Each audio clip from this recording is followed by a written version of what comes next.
Well, good morning, everyone. Welcome to Coffee with a Pastor. I'm Pastor John Woodin, and this is a ministry of Hollywood Faith Christian Center in beautiful Hollywood, Florida. We welcome you this morning. Well, we know the scripture from Kenneth Hagin Sr. and the Word of Faith movement regarding believing without doubt, without doubting. But here's something that I never noticed before. It's like the next verse after that one, where it says, "Have faith in God, for surely I say to you, whoever says to this mountain to be removed and be cast into the sea, and does not doubt in his heart, but believes that these things will be given, will have whatever he says." Now, in verse 25, it says this, "And whenever you stand praying, if you have anything against anyone, forgive him, that your Father in heaven may also forgive your trespasses. But if you do not forgive, neither will your Father in heaven forgive your trespasses." Now, I never noticed that before. It's almost like no matter what we're praying for, no matter what we're believing for, we've got to wipe the slate clean. We've got to say, I'm going to forgive everyone who has faulted me, everyone that I don't like or that I don't love. I've got to forgive them and move on. And it's like we have to wipe the slate clean. I never saw that before.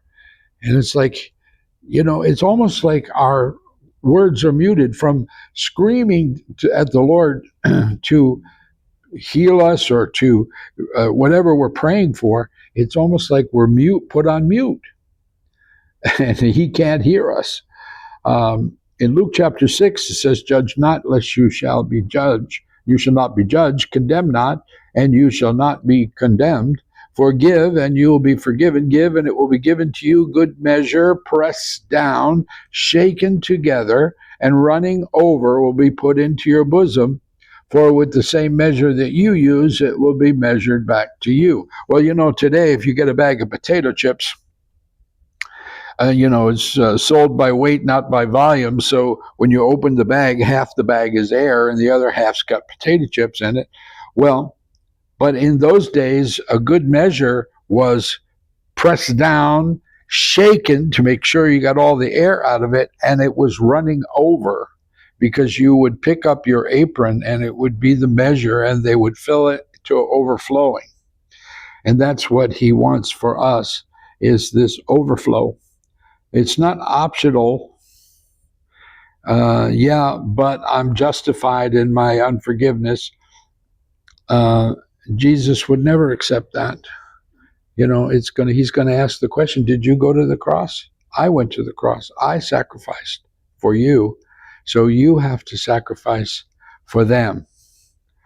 A new commandment I give to you, that you love one another as I have loved you, that you also love one another.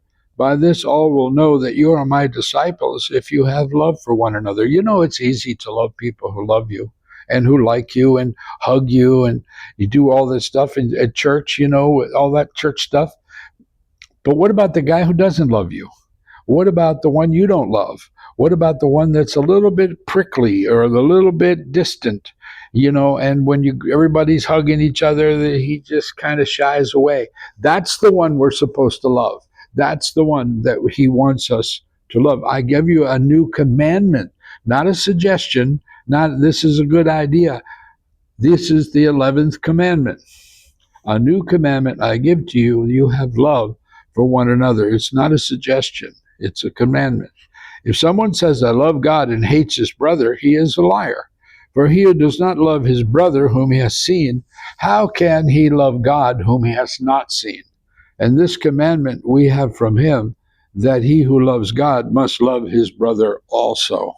Wow.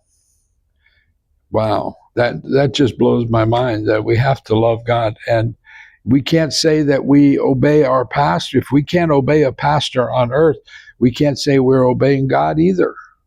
I believe that's accurate.